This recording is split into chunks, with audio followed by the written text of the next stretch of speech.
کہ اس وقت یہ جو حالات، ان حالات میں جو سب سے بڑا نسخہ یہ کتاب دیتی ہے کیا کرنا چاہیے۔ آج جماعتیں، آج انسان سب مل کے بھارت میں ہی سوچے تو کیا کرنا ہے، ایک سوالیہ نشان۔ یہ قرآن بتاتا ہے کیا کرنا۔ قرآن یہ کہتا ہے کہ حالات جیسے بھی ہوں، جس پوزیشن میں ہوں، ان حالات سے گھبرائے بغیر مضبوطی سے کھڑے رہیں۔ سورہ فاتحہ پڑھتے ہیں، سورہ فاتحہ میں کیا پڑھتے ہیں؟ اہدنا الصراط المستقیم۔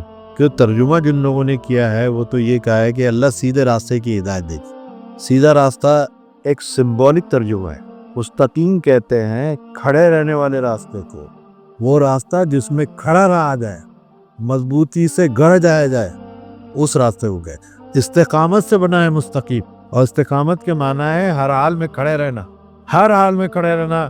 آندھی آؤ، طوفان آئے، جو آ جائے، اپنے قدموں میں ڈگمگاہٹ نہیں آنے دینا، سیکنڈ تھاٹ نہیں آنے دینا، پیٹ پیڑ کر نہ پیچھے ہٹ جانا، بلکہ مضبوطی سے کھڑے رہنے کا نام استقامت ہے۔ اسی استقامت سے مستقیم